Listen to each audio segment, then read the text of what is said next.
From the Middle is proud to be a founding member of Oddpots Media. Hello, everybody, and welcome to episode 300 and something or other of From the Middle. Three middle-class guys living in the middle of America, middle chapters of our lives with a point of view that is somewhere in the middle. And this week we have another fun-filled episode as we talk about some of the things that are going on in our lives, including kids sports and the equity among your siblinged children. We find an old BB gun. We talk about why a chicken crossed the road with visual experience this time. And then after the break, we talk a lot about some sentimental things with Corey and a fantastic gift he gave to his daughter going off to school and the help that he had there. And this is all AI and I'm fake. And these two guys with me are also fake. This is an AI podcast and you've been duped this whole time. Enjoy it. Bye. Oh, for the love. Sorry, just clearing my Mountain Dew hole. I got my phone hole cleaned today. That's where you keep it? You're so cerebral and you're so developed and evolved.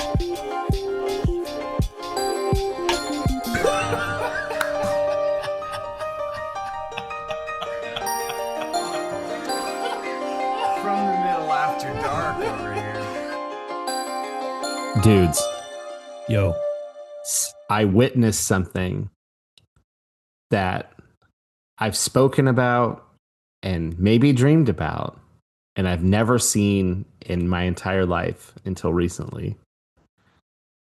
And it's the definition of mildly amusing. Okay. And I was driving back from Northwest Ohio back to Columbus, and there's a road that's 4 lanes. And for the first time ever, I saw a chicken cross the road. I've never seen a chicken literally cross the road, and it happened. And I was just mildly amused by the whole sight of it. And a little smug, going across like, you'll stop for me. It's fine. Yeah. Couldn't say why he was headed to the other side. Did you ask, in all fairness? No time. There was no time. But it was really amusing. It was almost cartoon-esque in how like his little prance, smug little prance across the road. Heard you've been talking about me. Yeah. Might you call it cocky? Oh, you might. Oh. It was a little bit of a cocky walk right there across. And I was really amused by the whole Just thing. Just the one chicken? Just one. Yeah. Did other cars like this? Did other cars have to slow down or stop? I was the only one around. It was like the setup to the joke. Right. Yeah. It's like No one's going to believe me. just me, just the cock crossing the road. And it was really amusing. And there's not a whole lot that happens on that drive that's amusing if anyone's driven from Columbus to Northwest Ohio. So it was a real treat, if I might say so. If you tell me that in the distance you saw a priest and a rabbi walking into a bar, I would definitely not believe you. You wouldn't believe it if I said it. Yeah. It was one of only 2 amusing things to have happened on the car ride. And it was nice. And I can say, like, when that joke comes up ever in the future, I'd be like, I've seen it. Seen it happen. I've seen this joke, saw it coming. I know exactly where this is headed. I have no answers, but I have seen the premise. Presumably it was to get to the other side, but we'll never know. You know what I mean? Yeah. Yeah. That's funny. Good work. The only other thing that dawned on me is as I'm making the drive at another point, not a literal dawn on me, there was no more things crossing roads. But at some point when you're in this part of the country, there's just walls of corn on either side of you as you drive, right? So just very tall corn at this point in the season, and you can't see anything, just walls of corn, very high, the occasional like electric pole, an occasional road you can veer off down a country road. And it dawned on me that any cornfield is a corn maze if you believe in yourself. The other thought that I had, because I knew that they existed. I know that they're up around there. There's like haunted corn mazes and things like that. And so I was like, I wonder where it is. And then I was just like, anyone is one if you want. That's right. It could be literally just point to the corn, and it could be anywhere that you want it to be. Yeah. So, yeah. That could be a dangerous game, though. There was a cornfield. Cornfields kind of all around the house that I grew up in, and the friends and I would often play in and around the cornfield. You know, running around playing tag and whatnot. It's fun to play in a cornfield. And Sure. then, like, also while I was young, saw on the news about a kid that got harvested, shall we say.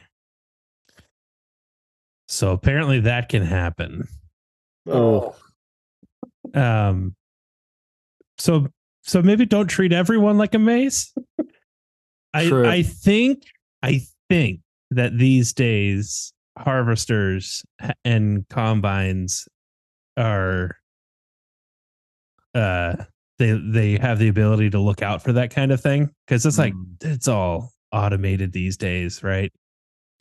They're flying via GPS and they're like doing it themselves. But just so we're clear, this Man. isn't like a wives' tale that went around the neighborhood. This was a story that you saw firsthand. That actually, oof. So we don't lean into dark comedy very often here. This feels gray enough that is that comedy? That's yeah. Well, the fact that So I in my head, this is awful. The joke that popped in my head was maybe that's why the chicken looks so cocky. He dodged a few things. Yeah. You know, He was crossing the road because that was probably safer than where he was going to be. Yeah. Speaking of childhood, What's the statute of limitations on jokes about harvested children? Oh my gosh! Sorry to the family.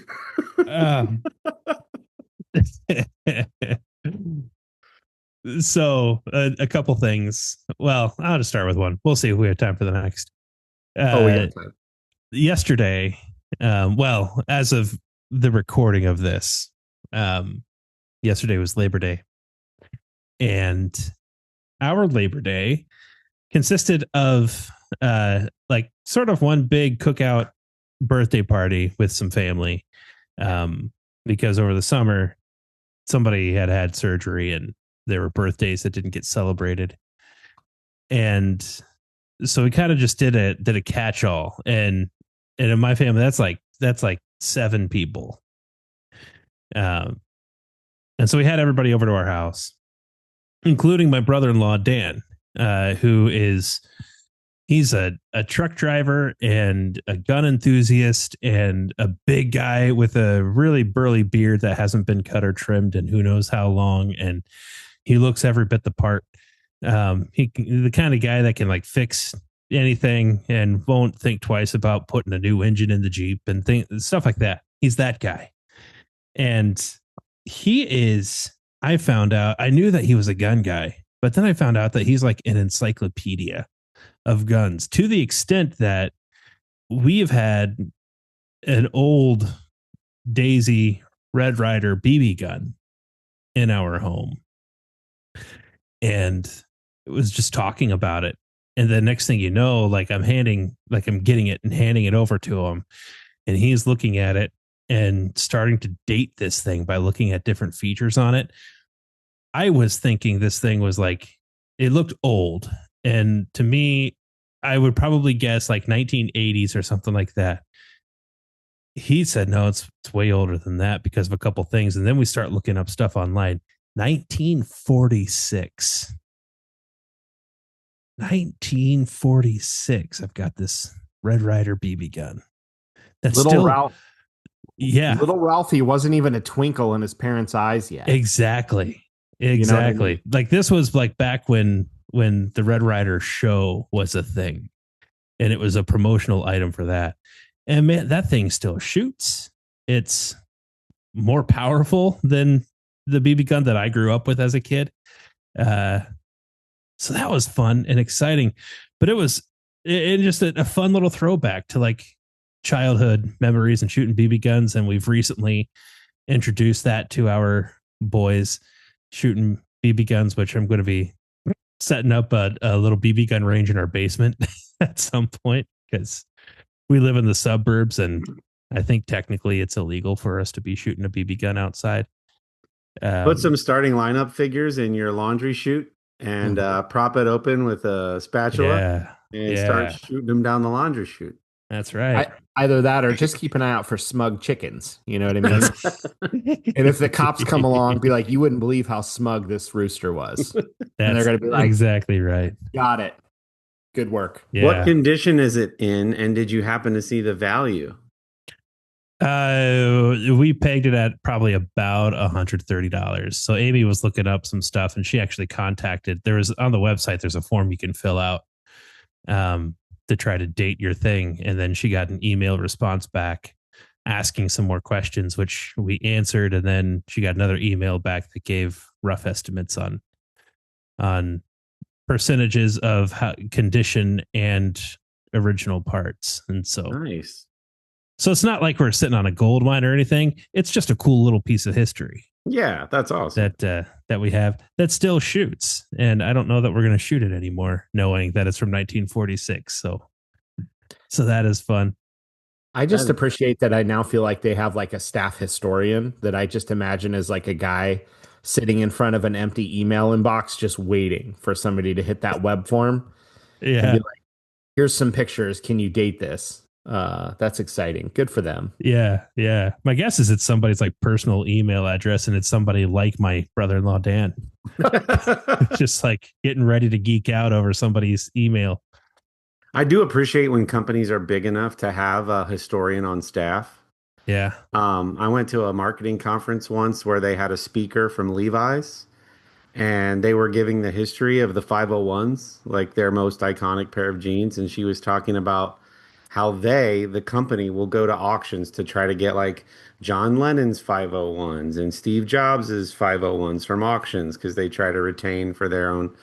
It's kind of fascinating when you get into the history of even like not just one brand, but like one product within one brand that has like stood the test of time. I also love that BB gun operates probably better than like the one you said you grew up on because they made things right back then. It's far more stout. Like it's all there's not a piece of plastic in the thing. Which it wasn't very many. It was in the 50s that they started using plastic, I think, maybe even late 40s. But yeah, I mean the lever itself is cast iron. Sweet. It's pretty legit real wood. Did you follow up with Dan on where his Rain Man-esque knowledge comes from? I asked him, I'm like, do you just know everything about every gun? Because like we're talking, like I knew he was a gun guy. It was out of left field that he knew that he would like knew facts and history about Daisy BB guns. Like I was not expecting that. And so I was like, do you just know everything about guns? And he laughed. And then I think he just started talking about like why Daisies are cool. But that's very fun. Yeah, it was cool. Shout out to Dan. What's up, Dan? You said you had another story. The other one is a question about youth sports. Okay. Specifically baseball. We're the night that we're recording this, we're recording it maybe a little later than we normally would because of a baseball game that went way longer than these baseball games usually go. And it was a whole big thing. They try to keep the games at about 2 hours, and this game went well over that because of some things that happened. Like they don't start a new inning after the hour 45 mark. They'll just finish the inning that you're in, and then declare a winner at the end. But in this one, it was literally 7:14, and 7:15 would have been the cutoff. And they rolled with it, even though like there were no pitches thrown or anything until like 7:18, but they played anyway, which is fine. I like the games. I'm not complaining about that. What I'm specifically complaining about is when you have other kids, what are your family protocols in that situation? Normally, in the family I grew up in, when it's a game or a concert or something like that, you're there to support your sibling. And when your thing is up, we're going to make them support you, right? And so this is kind of how we've operated. And I personally love, and Amy personally loves watching Isaac's baseball teams, but it does turn into this kind of long, drug out situation sometimes, like it did tonight. And it came up today that like Lydia had the opportunity to go to a park with a friend of hers, a friend who she sees every day, pretty much, by the way, outside of school, because Joel had a soccer practice there. So Joel already wasn't at the game. But I said, no, supporting your brother is more important than seeing Lily again today. And so made her come along with us, and she had a bad attitude. I talked to her about how, this isn't worth being upset about. You should not be upset about this. And I don't know. What do you do? Like in baseball, there's so many more games than there are. Like we make them sit through her basketball games. But for her, that's once a week for a very short period of time. Baseball, it's 2-3 a week for a while. Where's the equity here? Yeah, it's a real pickle. I'm thinking... Is that a baseball pun? Yeah. Hey. I'm thinking of indoor track. Indoor track meets would be like an entire Saturday. And it really seemed like Chloe, our middle child's events, were some of the last events of indoor track. And because she was middle school, the tracks that were available for the middle schoolers, because high schools were taking up most of the indoor tracks in winter, we'd have to go like an hour and a half away, one way to get to a indoor track meet. But they didn't happen every week. Yeah, it's tough. It's tough. We do the same thing. It's like, hey, it's going to be your turn.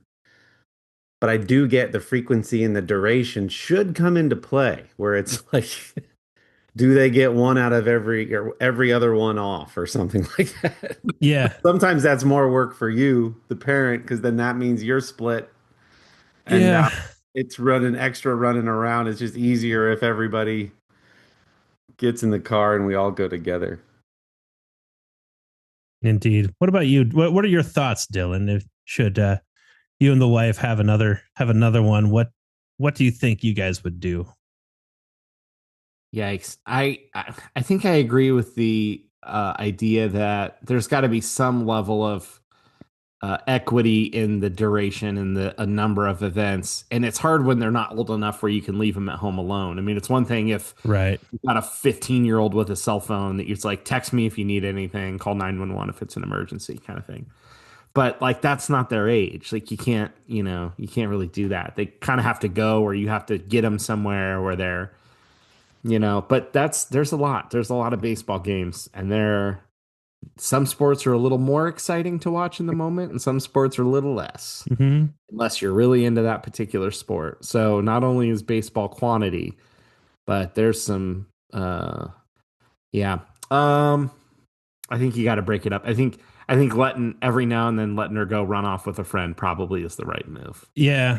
I mean, we do litter, like, so the baseball parks, both of them that they play at most of the time, have like playground areas as well. And so like we've allowed the twins to kind of like go off, and then we would ask them like check in every once in a while. And when they do come back, if we know that like Isaac is up to bat in the next inning, like I'll make them stay, and that sort of thing. So it does compromise that way. But now that they're getting older and they're kind of more interested in playing with friends than like even just playing on a playground. Because before it was easy, like a couple of years ago, this was a lot easier because they're like, oh, it's playground, sweet. And then they would spend hours there. Like it was cool. That's less cool these days. You get the like, can I take the Switch or can I take the iPad? Do you get any of that? Yeah. And sort of our compromise was we let the twins go off and play in the park during the baseball games. We allow Isaac and Lydia go play in the park during soccer games. with some check-ins. Like you can't disappear the whole time, right? We're not going to do that. With the boys, when Lydia's playing basketball, there's no park. You're stuck in your seat. And so we allow them to bring their switches. And then the rule is when Lydia's on the court, the switch goes under your chair. That's the rule there, which is easy. And basketball is only, I don't know. Yeah, I'm still torn. I'm starting to lean toward wanting to be more lenient about this because it's causing some rifts. But then there's the other part of me that's like on principle, where it's like, it's not about quantity here. Like I'm not worried about the amount of times. It's the principle of supporting your sibling through the thing. If you're available, you're there. If you're available, you're there. Like equity goes out the window. It's not about you. It's about your sibling at that point. Because life isn't always fair. You're gonna sit here for 4 baseball games to every one. But again, like it's trying to teach the lesson of like it's not about what's fair. It's about supporting your siblings. Yeah. That's what it's about, not about fair. Can we extrapolate the same question to the expectation of parents? So like sometimes parents have to split up and be in 2 different places at once. Sometimes one parent has been to a lot of one event, and so it's like, hey, it's my turn. And then like right now we're in cross country season. Cross country meets are also far away, and they are very early. And they just so happen to start right when college football resumes. Right. So that means some of us have to pause college game day. Yeah. And are excited to rush back to get back. Of course, we would choose first and foremost to support our daughter. And it's like, oh, first Saturday of college football. Yeah. But we've talked about it before, right? Like with cross country, isn't it like it's mostly downtime? Like you don't know where she is. Yeah, unless you decide to run across this weird route to try to see her at multiple points. Okay. And then you're driving an hour. She runs for 15 minutes and then you're coming home. Right. So that's less of a big deal to wake up the siblings and say, hey, we're going to go watch your sister today. And we go watch the race, 15-minute run. Well, 25, 30 minutes because, yeah, it's longer. But anyway. And then come home. So it's more of a down and back thing. But anyway, yeah. Okay. Speaking of that and technology from our earlier conversation, I'm a person who likes to keep an eye on how people are using AI and ChatGPT. Okay. And I discovered a new use case through my middle daughter. Yeah. So Chloe had her first race about 45 minutes away in South Columbus. She comes back, she showers, we're watching college football, and I see her on the couch typing like a book on her phone. And I'm thinking she's like texting a girlfriend or something. And I say, what are you writing over there? And she's like, I'm debriefing my race with ChatGPT. And I said, what? She's like, yeah, I'm explaining how I felt, my emotions. I got a little anxious at the start line. I explained the weather, the type of course. I explained that at one point I ran through this beautiful little grove of trees. And that's when I noticed my friend Emma. And I thought to myself, I should try to pace with Emma. And then about my finish and my time and how I shaved 30 seconds off of my PR. And then I asked ChatGPT at the end to give me 3 things I did really well and 3 things I could work on based on that input. And because it remembered my races from last season. Wow. So then I go, can I look at what ChatGPT said? And she goes, yeah. So she shows me her phone. And you guys, how casual and perfectly fitting to Chloe ChatGPT responded was like, Chloe, so proud of you. That is awesome. I totally know what you mean about getting nervous at the start line, but it sounds like you managed it really well and you pushed through that fear. And also, I'm totally imagining you run through that grove of trees. I just imagine I would be tempted to spin in a circle because it was so beautiful. Also, love that you're using Emma as a point of reference. Maybe next time do. And I'm like scared, but also blown away, but also a little bit like, wow. Why aren't you debriefing with me, like, or your mom, the way that you're debriefing with ChatGPT? Yeah. So you guys, it is wild. I'm using ChatGPT to be like, anybody notice that the texture of peanut butter crunch got a lot lighter and holier? Which it has, by the way. That's a real thing. What are your thoughts on that? Wild, man. I've seen commercials recently for whatever, some kind of AI thing where it was like old people are using Chat GPT like it's Google, but you're smarter than that. And I feel that. And I feel like that's the thing. We've been able to brag about being the generation that was both the last generation to like come up and operate without computers. But then computers still came along early enough in our lifetime that we're pretty proficient in them and we can learn new technology fairly quickly. I feel like AI is the thing that like our kids are just going to zoom right past us with that technology because For like sure. I can't, I'm not going to think I'm going to like feed all of my races into Chat GPT even if I don't have any questions right now, just so that there's a catalog there. I'm not going to think to do that. Now I might, but who knows what else the kids are going to like assume like, oh, AI would be perfect for this. And it would nothing up here. I've only used Chat GPT to like get TV show and movie recommendations. That's it. And even that was an idea from a younger person. Like I'm even wondering for you though, if you're like, okay, I'm at this lake, early morning, Midwest, in the Midwest, steam is rolling off the water surface. Yeah. There's some low hanging trees. I would like to fish for smallmouth bass. Here's what I've got in my tackle box. The water temperature is this. What would you recommend? Yeah. Like, I bet that churns out some pretty wild. I mean, if it's scouring the whole internet in seconds and churning out the most common, I don't know. It's wild, dude. I'm kind of blown away. It's pretty crazy. So I work at a tech company and AI is pretty dominant. People are using it a lot for a variety of things. In fact, there's a channel in our internal chat suite called Look What AI Did. And people post in there all the time of just all kinds of stuff they're having to do. And it's weird.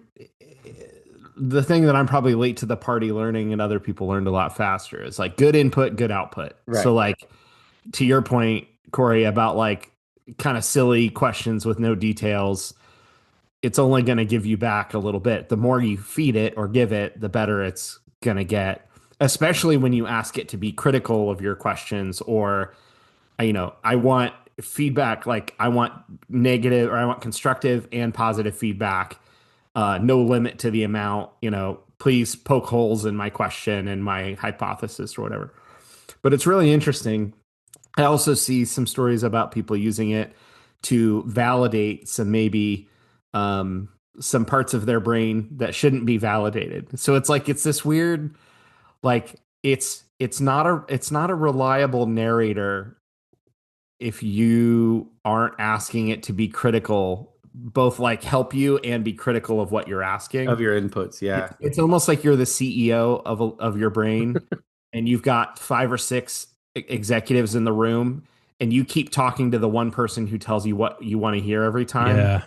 And you sort of have to remember that it's like it's not going to always, it's going to mostly just tell you what you want to hear and validate what you want to hear. That makes a lot of sense. That's the social media thing, right? Is that social media gets to know you and the algorithm just feeds you what you want so that you come back to it and you're happier. There's dopamine and things. I could see the AI companies wanting the exact same thing for the exact same reasons. Yeah. What so I love. You have to encourage it to be as equally critical of what you're asking or what you want feedback on as it is supportive. Like I need to know what works well and I need to know what won't work well. But I think if you do that and you view it through that lens of it's kind of the yes man to your anything that you're asking it. It's good kind or of bad. Good or bad. It can encourage you the wrong direction. Right.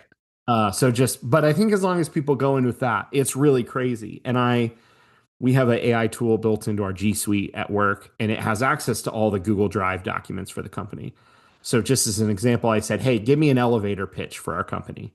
And it referenced a lot of internal weird legalese documents. It was pretty terrible. And so I took all of my notes from our most recent webinar that we did and I fed it in and I said, factor this into all future questions because these are the notes that I've written now for like how we would pitch things. And now I'm like, now give me an elevator pitch for, and it was like chef's kiss on delivering and succinct.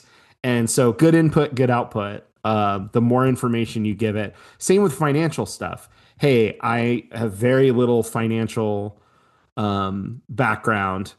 Here's some basic information. You're not giving it bank accounts, but like, here's how much I make. Here's how much debt I have. Here's my mortgage, my bills.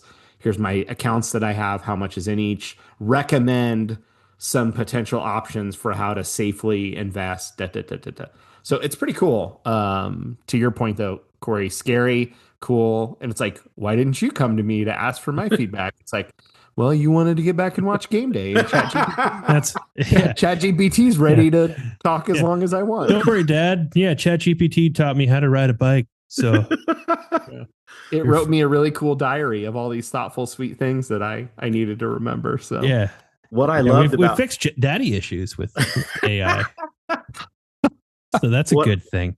What I loved about how she's using it, because you've all witnessed probably growing up yourselves, teammates in sports or other parents now who like are quick to jump on their kid about what they could have done. What are you doing? You should have passed. Like that was an easy bucket, like whatever. I love that like she's initiating the dialogue. She's feeding it good and bad. Here's how I felt, like both the emotional, the physical, the stats, like, and she's asking for the feedback that I could have also provided unsolicited or solicited, and it may or may not have been received. But because she's initiating the dialogue, and I looked at like what it recommended, and it was like, well, that's what I would have said. Yeah. I'm like, if I thought about it. This is kind of cool. So it was like awesome and scary at the same time. That's great. We should all just like, if you're over the age, if you're 40 or over, maybe 35 or over, maybe if you haven't had any interactions or only a few like me with ChatGPT or any AI platform, maybe the first thing you should ask is just like, how do I do you better? You can use AI for that. Probably. Yeah. I did ask it, like, what are some of the most common things you get asked about? There you go. Yeah. So that's fun. Anyway, let's take a quick break and hear some words from some of our dear friends in the broader Odd Pods Media Network. Hey, I'm Pantsless Aaron. This is Stevie. And I'm Augie. And we are BFYTW, a podcast all about playing games and having fun. Our games are usually based on British panel shows and game shows, but we'll play anything that captures our attention and imagination. Why? It's right there in the title. You'll never guess what the F stands for. Is your popcorn ready? Then pull up a chair and join me, Robert Yanis Jr., at Crooked Table Productions, where we discuss the world of film from a fresh angle on 2 exciting shows. On Close Watch, we get to know our guests through the movies they love, from current hits to timeless classics. And on Franchise Detours, we believe no movie series travels in a straight line as we explore the journeys of series like Rocky, X-Men, and Child's Play. Both Close Watch and Franchise Detours are proud members of the Odd Pods Media Network. Find them wherever you get your podcasts and on crookedtable.com. We'll see you at the movies. So Dylan mentioned Thoughtful Diaries. I played this close to the vest. Is it vest or chest or both? Both work? I think vest is what I usually hear. Okay. No, it's got to be your chest. It's got to. I could get a good look at a T-bone by. Okay, wait. It's got to be your bull. Okay, so inspired by Indiana Jones and The Last Crusade, one of Dylan and I's favorite movies to watch growing up at our grandparents' house. I always loved the prop, The Grail Diary, the book that Sean Connery's character gives Harrison Ford, Indiana Jones, in the movie, which is representative of his life's work and effort and journeys trying to find the Holy Grail. It's got sketches, it's got notes, it's got maps, it's got X marks the spot, all these little different like tips. And he never found it himself, the father, but it was like his way of saying, I now pass this to you. Also, the Nazis are after it. And it's one of the coolest props ever. We've talked on the podcast before about how Adam Savage, page by page, bound and created his own replica to the letter He did three of them, remakes of the Grail Diary. I just always thought it was the coolest thing. And at some point decided I'm going to do a version of that for my kids, full of stories about them growing up, life lessons, funny things, tips, tricks, righty tighty, lefty loosey. Here's how to jumpstart a car. Um, my wife has very thoughtfully been doing something similar that I won't talk about in case anybody ever listens to this. I don't want to spoil her surprise, but so it's inspired by Indiana Jones. It's in part inspired by something Sherry's doing, but mine was more like fatherly advice. I had to keep myself in check and say, is this a last ditch effort to like make up for conversations I didn't have? No, that was not. I searched my soul. That was not the intention. It was just, this is a really cool, fun thing that I would like to do. So, over the last year and a half, I've been typing up these entries in Word first to sort of like stream of consciousness, get it out on paper, edit a little bit as I go. And then when I get an entry or a chunk kind of locked, I would then write it by hand in this really nice leather oxen pine uh, leather journal that I had for Lily stamped in the front. So I've been working on this for a year and a half. And it was like 10 big entries, 10 or 11 big entries, 8,500 words, some sketches, some diagrams, some funny things, some thoughtful things. And I was like, I'm going to either give this to her the day she graduates high school, the day she goes off to college, or the day she gets married. When I said those three options to a friend and they heard the last one, they kind of winced and said, you might not want to do it when she gets married because she's about to enter life with a man, and she's not gonna like that guy's not gonna want to compete with like a book of wisdom from her father. Like, Right. Yeah. maybe the college or graduating high school or the college thing would be better. And I was like, great feedback. I think I'm gonna do the day we drop her off at college. So for in my head, August 28th was like the day where I was gonna deliver it to her. So we did. She was very touched. It looked great. Like I had stuff sticking out of it, and like it. I even used the rustic brown leather, so it looked like the Grail Diary. And I even threw like some plane tickets in there to just like to show a little bit of like my travels and my experience. But it's about her. This is this beautiful book that's to her. What's cool is large chunks of it will be able to be used for the other two kids, because some of that will remain the same, but the stories, obviously, and the things that are specific to that child can be customized. So I've saved the draft on my computer that can be reused in some ways. So it was very cool. That's how we started moving day, dropping Lily off at college. Yeah. So I had a little tear. I was like, this is a good thing. I give her the book. And so, yeah, I was very excited.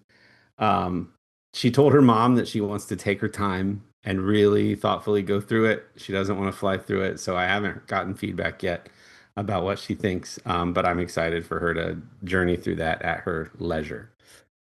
So move-in day. I told you guys there's been a ton of stuff in the piano room. She put all her stuff together for college.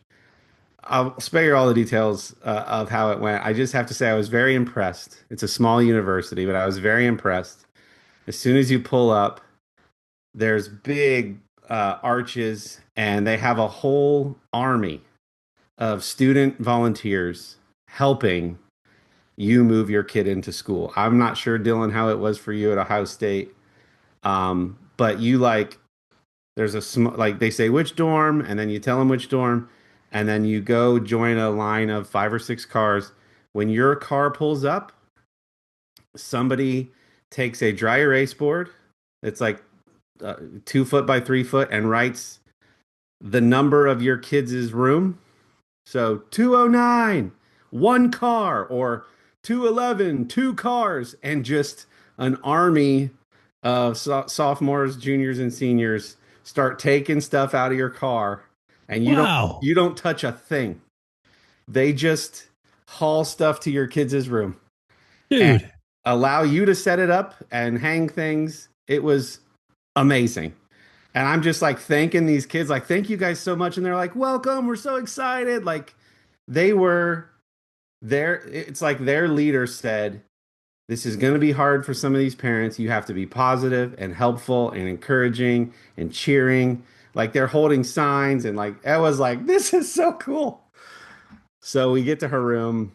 We spend a couple hours getting all the things that her mom and her had like thoughtfully, they had measured, they had curtain above the air conditioner, and then how I'm going to keep the loft bed. So I'm going to put this underneath, and then I want to hang these little fairy lights, and I want these four things framed, and dad can hang those when we're there. Her roommate's adorable, very sweet. And she was so excited the day her boyfriend's there as well. So we hang out with him for a little bit, see his parents. It's kind of like winding down. We give that like, all right, kiddo. And I joked and was like, all right, see ya. And pretending like I wasn't even going to hug her just to get us both laughing. And I gave her a hug. We had to drive separately, two vehicles. We get home. We're sort of debriefing, like checking in with one another, Sherry and I. And it's like, how you doing? And we kind of had this overriding sentiment of like, we kind of almost feel guilty about how fine we feel because we weren't sobbing messes. Yeah. Absolutely lumpy throated moments for sure throughout the day. But getting her set up, it going so smoothly, how much the student body like helped all the volunteers, how excited she was to get her room in order and looking exactly how she wanted it. It was just a really, really good day that I thought could have ended a lot differently. Now, that was 5 or 6 days ago now. I've had a few moments since where I'm like, oh, she's not just off on a long weekend. Like, she's actually at school. And yes, it's 35 minutes away, and some people's kids go across the country or overseas. So I get it, but some parts are still the same. But so far, so good. I was really excited to give her the Grail Diary, and yeah, this is one of those things that I wanted to like record and share. It's a new phase of life. The other two were there. We took them out of school, so this is we're going to support your sister and move her into college. Also, we need you there for emotional support. Yeah. So they were a part of it. They helped her set up. They got big hugs before we all left. So, really, really good. I think she's loving class. She had class on yesterday, Labor Day. So, but yeah, whew, big day. Yeah. And then you asked you asked Chloe how she's feeling, and she's like, I already talked to ChatGPT. Exactly. I've already processed this emotionally. Yeah. Case is like, I'm fine. I had the Switch in the back seat. Yeah. Yeah. You gotta hand her a journal, and she's gonna tell you, I already had Chat GPT. Give me life advice. Yeah. While you were talking, I had Chat GPT write one for my daughter. So yeah, it's already done. It's yeah. What would my dad write to me if he was gonna write me a thing? And I already did that. I already uploaded 300 episodes of your podcast as reference, and it just churned out in your own voice exactly what you would have said. Oh, you went to the trouble of writing that by hand? That's annoying. Jeez, that's 2000 odd. Yeah, exactly. So, yeah. What do you feel like what was most surprising about the other kids? Like, did they seem, what am I trying to ask? Did the kids that were helping, was it just their pure energy? Was it high level? Was the coordination impressive? Were they like, did they seem a lot older and more mature? I'm just trying to get a sense of, like, you said it's like sophomore, junior, seniors, of like what that part of it was like with them interacting with you. And they were on either side of the drive of the lane you were taking back to the dorms. And yeah, they're telling them like wave and hold up signs, and they're like welcome banners, and they're cheering. And so I was like, they didn't have to do that's cool, you know. So there's like a welcoming committee to just hype you up. And then the kids that were helping, like, they just all had such positive attitudes, and were like, not one of them looked like, they told me I had to be here for that. Like, they were all like in it. It felt like, anyway, or they did a good job faking that, like, we're here to help take the pressure off parents, make this as seamless as possible. And the minute the last box came out of your vehicle, they wiped that dry erase board sign. They asked the next car, room number, All right, 1:15, 2 cars. And it was the next crew. And then they did I think it was 3 2-hour chunks throughout the whole Thursday. So you could do an early morning one, a late morning one, or an early afternoon one. So there were 3 rounds of that, and you just signed up for whichever one made the most sense for you and your family. So well organized, positive, very just kind. And then they had a bunch of other thoughtful stuff that next day over the weekend. I thought it interesting. Originally, we said to Lily, like, hey, we think it's best if you just stay on campus your first weekend. Come to find out, they're not forcing them. I mean, they can't force them to stay, but they made kids say, if you plan to leave, you need to like tell us why, what time you're leaving. Like, they really think it's important, especially that first weekend for kids and the first couple weeks, I think. It's really important that kids like really, there's so many events planned for welcoming freshmen, get to know you stuff, forced probably a little bit icebreakery, like get to know your other incoming freshmen. But yeah, they had to, if they wanted to leave, they would have had to sign out, say what time, whatever. Amidst the conversation of this at a family event, one of our cousins who went to MVNU brought up to my wife, yeah, in fact, when I was at MVNU and you had your wedding, this is me and my wife, I had to get permission from my like hall person and then like the whole building director. Like I had to get a permission and write like I'm going to a wedding. This is for my cousin. I'm not just leaving to like go.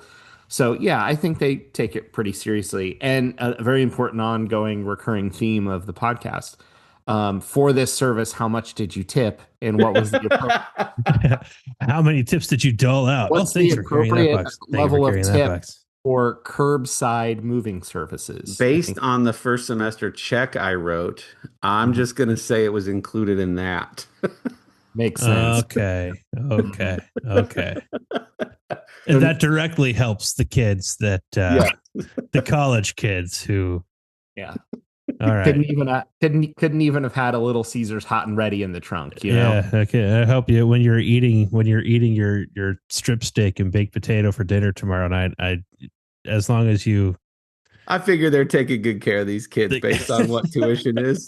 Maybe they can suck on those dry erase markers that they that's as a consolation prize because there was no tip out of your car. You know what I mean? Okay, I got a question for you guys related to helping people move stuff. I explained the treadmill situation from last time. So the new treadmill had to come down. Yeah. The new, nicer one. I try really hard to not be the guy that's like, hey, can you guys help us move homes? Or especially be the guy that's like, we're not even fully boxed up yet. Yeah. The worst. If I'm going to ask people to go through the trouble of helping, you better believe that when you open that garage door, every box is nicely stacked on a pallet. It's ready to rock and roll. So that's in general. But every once in a while, there is a large object that you know it's going to be foolish if just the wife and I try to do this ourselves. Somebody's going to get hurt. Mm-hmm. So do you think the move of, hey, be here, what time works for both of you? 2 guys, what time works for both of you? Great. 7:00 on Wednesday. I'll have pizza and beer. You guys show up. It should take us, and I try to err on the side of how long. Maximum 30 minutes.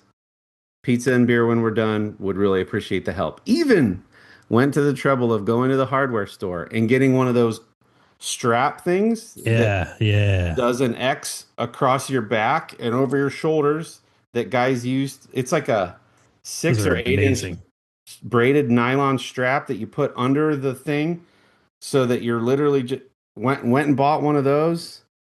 But does it kind of not matter? Nobody likes getting that text. Like, it doesn't matter how well you set it up or tell them what you're going to pay them with. It's like nobody wants to get that call. Freaking A, I got to go over to Corey's and help him move this 250-pound treadmill. Yeah, that's just always true. So there was a time in my life where like I loved getting those calls, and I drove a pickup truck, a smaller one and then a larger one, for a lot of my life. And I loved being like the guy that people knew who had a pickup truck. Yeah. I was a fan of that situation. And then you have kids, and then your kids start doing things. And then now it's like, it's kind of like the only free night that we had to ourselves. We really try to protect Fridays. Yeah. Yes. It's kind of how I feel about it now. But I mean, I would still do it. It's not, I'll put it this way, that when I do get that text or call out, I am less likely these days to feel bad for saying no. I'm more likely to say no than I used to. But also, if I do it, I'm not going to do it begrudgingly. And in none of those scenarios am I blaming the person who asked, because I get it. I understand, like, you need help, and you if you need help, you should ask. Like, I don't blame you for asking me. That'd be silly. So, but it's almost like, can we helps. just say that none of us want to be doing this? Yeah. And that be okay? I think the important distinction is like you age to the point where you can separate. I genuinely want to help people, but I don't want to do that particular thing. I can want to help you and be like, yeah, I'll totally help you.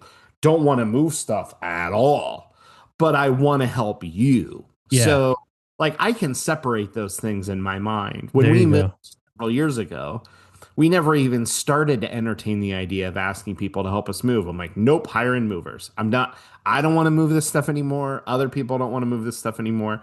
There are some things that are in the very bottom of the enjoyability factor when it comes to asking people for help. And I feel like moving is probably very much at the a 30-minute thing for free pizza, especially if I live close to you.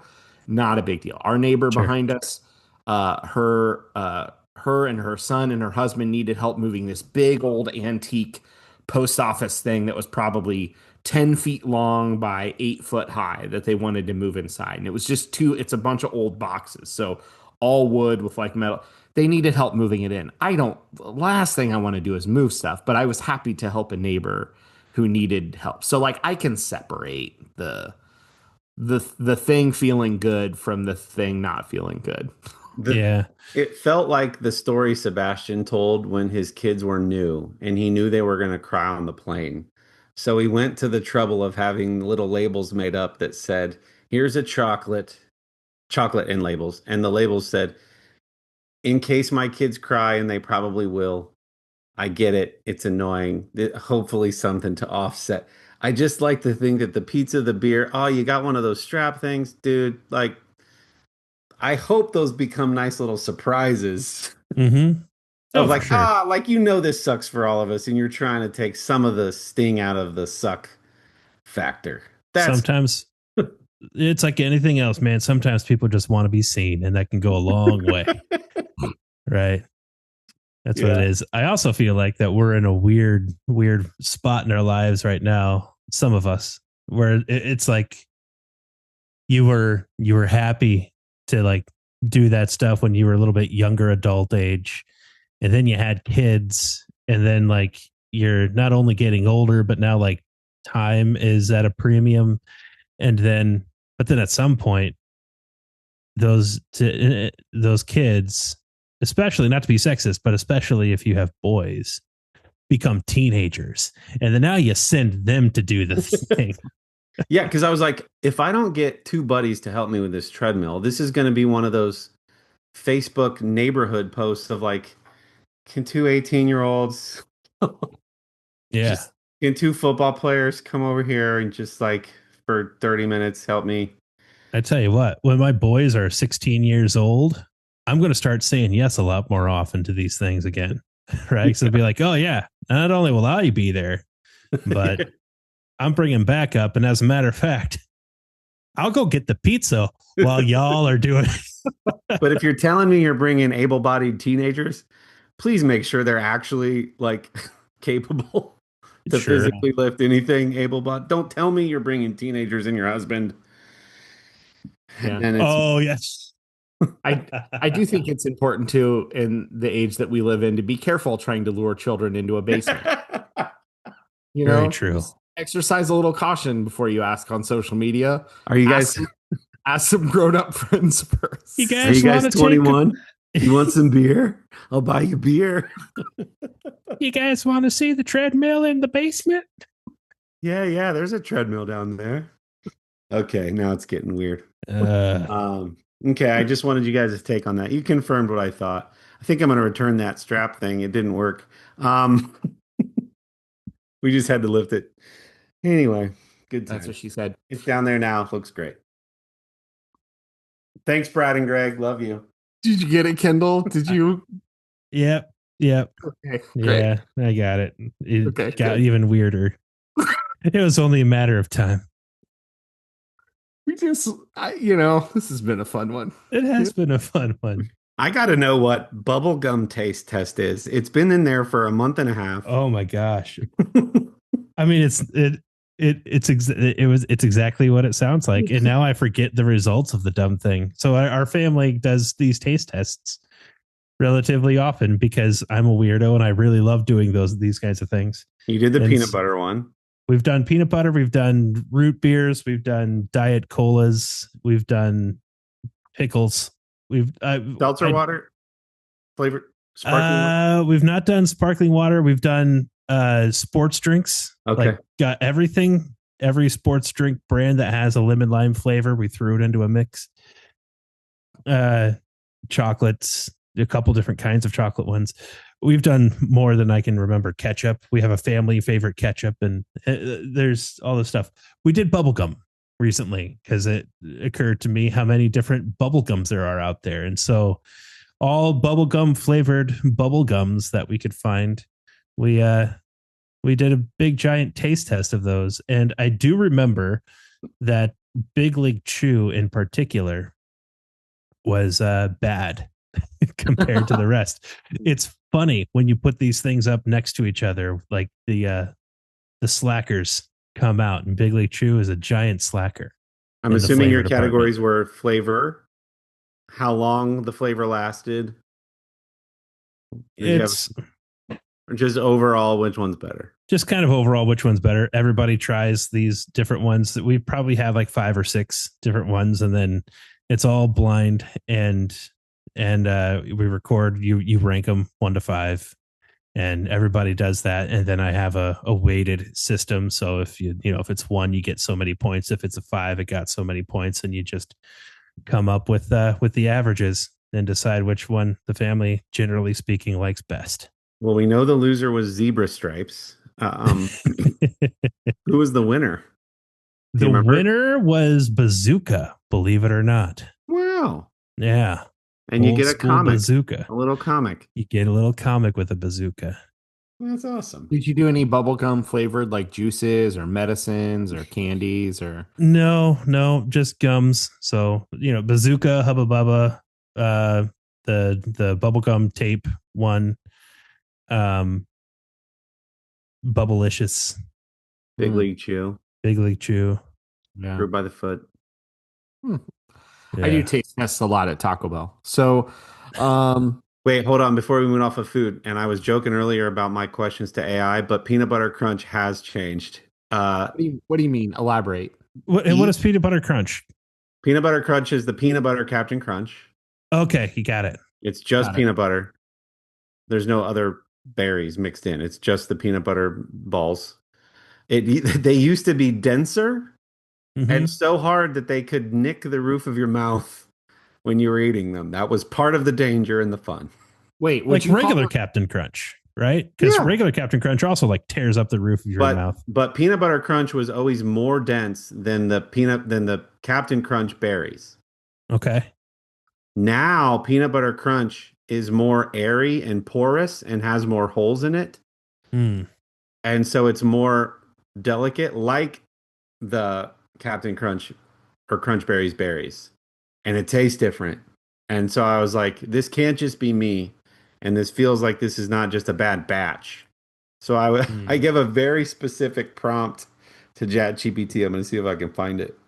And by the way, Hold on. You said they're balls. They're not balls. I had a very vivid picture in my brain, and I Googled it. I said, "What shape are the Captain Crunch yellow pieces?" And it says the original Captain Crunch yellow pieces are barrel shaped, resembling flattened yellow boxes designed to look like treasure chests.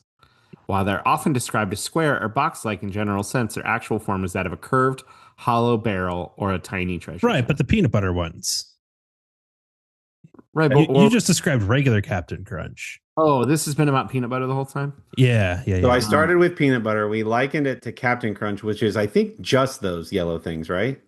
Regular Captain Crunch is just the yellow things. Yeah. Crunch Berries has the. Okay. Anyway, this whole time I've been talking about peanut butter. There's Crunch Berries, Oops All Berries, which has no barrels, and then peanut butter, which is all brown barrels. Okay. So back to peanut butter. Yeah. Okay. I said, has peanut butter crunch gotten more porous? I just got a box for the first time in a while, and each piece of cereal was lighter and had a lot more holes in it. It used to be harder and could even make little cuts on the roof of your mouth when you ate it. This feels like an intentional choice by the company and not an odd batch. Good input, good output. What did they say? You're definitely not imagining things. Many fans online have noticed that peanut butter crunch seems lighter, airier, and more holy than it used to be. And you're far from the only one mentioning that it's less dense or even a bit tender rather than hard enough to nick your mouth. On forums and platforms like Reddit and TikTok, numerous consumers report changes in texture and taste. It goes on, and then it says, could it be intentional? Different things that food companies do to tweak recipes, and what you can do about it. 4 steps. Let the brand know, and it lists check the packaging to compare your older boxes for an improved or outdated, or voice your preferences publicly. Swap or stock up if you got older boxes. But yes, signs point toward a deliberate texture change rather than a fluke. Let me know if you'd like help drafting feedback to the manufacturer or tracking if they ever revert to the classic texture. Happy to help. Yes, do that. Absolutely. You always say yes and see what it comes up with. Maybe you won't use it, but you should see. And then it'll respond and you could say, okay, now make it sound angrier. Yeah.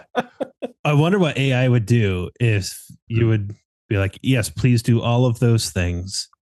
And then it did all of those things. And then like a week later, you're like, it still hasn't changed. Do more. Mm-hmm. And then just keep asking it to do more until eventually it just lights the whole economy on fire. Have you heard the audio, like the spoken version? Or do you guys just do text to text? I think in reels and stuff, people seem to put the voice one is wild. Like she's like, yeah, I totally get what you're saying. Like it's very, very casual and conversational. It's wild. Interesting. I don't know if I'm ready for that level of interaction yet. Sounds kind of patronizing. I almost want to ask the same question. Let's just do it for a fun experiment. I'm going to text this to the group text, and I'm going to switch. Hang in there, middlers. This is the comedic gold that you're here for. All right, now I'm going to go back to ChatGPT, and then do this. Okay. Comedic barrel-shaped treasure gold. Hold on.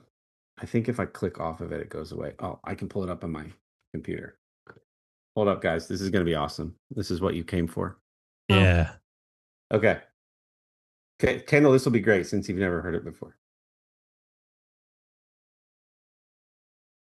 Has peanut butter crunch gotten more porous? I just got a box for the first time in a while, and each piece of cereal was lighter and had a lot more holes in it. It used to be harder and could even make little cuts on the roof of your mouth when you ate it. This feels like an intentional choice by the company and not just an odd batch. What do you think? I think you might be onto something. A lot of people have noticed the change in texture over the years. The cereal does seem to be like lighter and airier now, and that definitely reduces that sharpness it used to have. It's probably a deliberate change by the company, maybe for a smoother eating experience or to cut costs. It's always interesting to see how our favorite foods evolve over time. Oh. If I wanted to provide feedback to the company, can you just give me a paragraph of what I might say? I don't like it, so give it an angry tone. Absolutely. Here's a draft for you. Subject: feedback on recent changes to peanut butter crunch. To whom it may concern, I am writing to express my disappointment with the recent changes to peanut butter crunch. the cereal I just purchased is drastically different in texture. It's now much lighter and porous, and it no longer has the satisfying crunch it once did. Instead, it's almost flavorless and lacks the hearty bite that made it unique. I find this change unacceptable and hope you will consider reverting to the original formula that loyal customers like myself loved. Wow. Sincerely. That's it. Dylan is AI. That sounds like an angry Dylan.